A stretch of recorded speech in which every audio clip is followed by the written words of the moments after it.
양진 중3 1학기 중간고사가 어떻게 나왔었는지 여러분들이 출제 경향을 한번 돌아보고 그 다음에 이 중에서 우리가 기말고사에서도 같이 가져가야 될 게 있거든.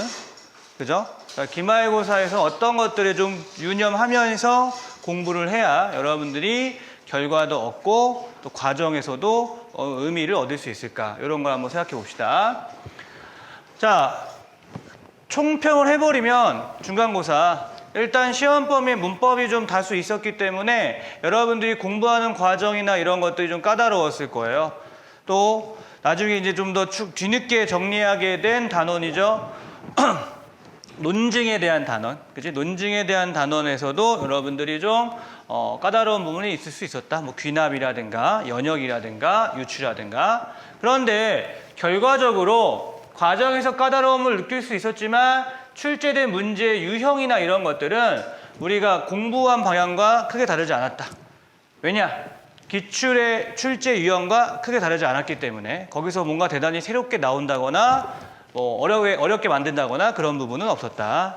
그래서 결과적으로는 할만했다라고 말씀드릴 수 있겠습니다.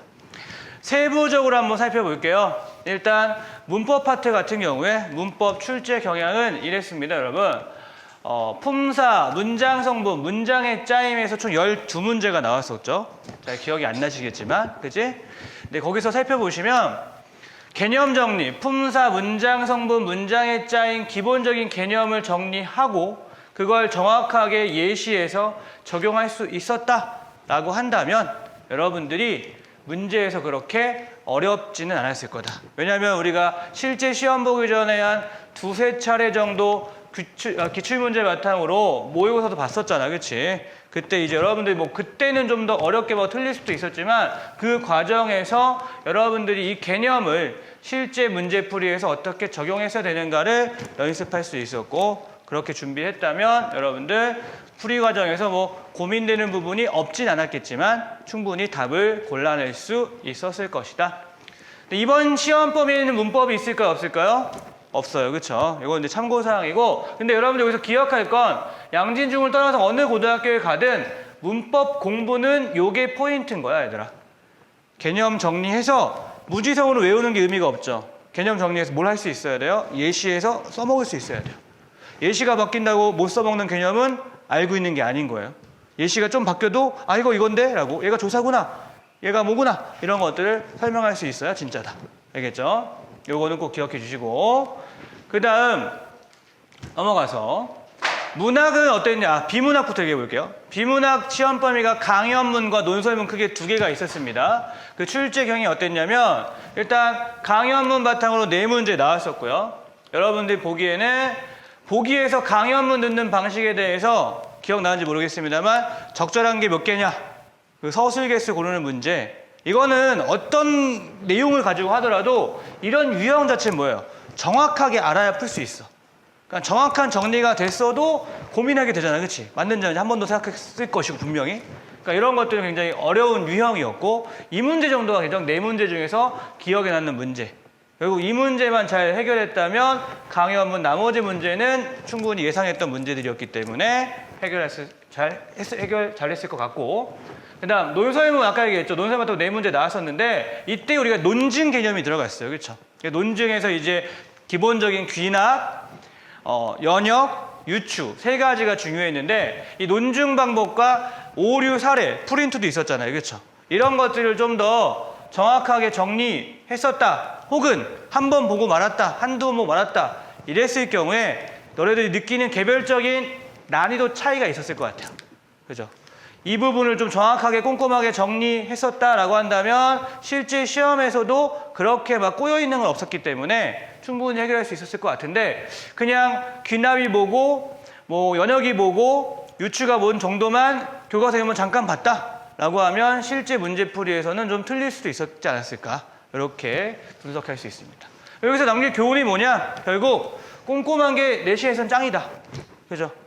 이 꼼꼼함이란 게 뭐냐? 이렇게 생각하면 안 돼요. 단순히 여러 번 많이 보는 게 아니야, 절대.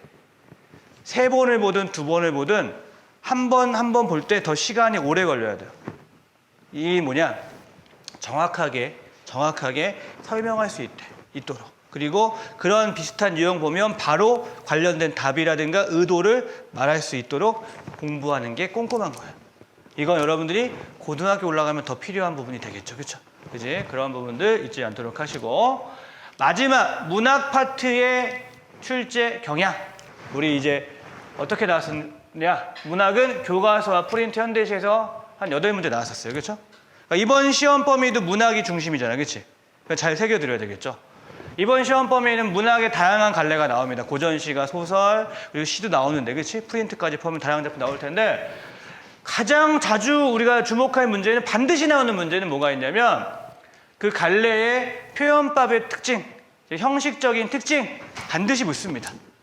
여러분들 기억나는지 모르겠습니다만 지난 중간고사 때는 이 표현법 관련해서 선택지에 외부 지문이 제시된 문제 있었어요. 그렇죠? 3번 문제, 7번 문제.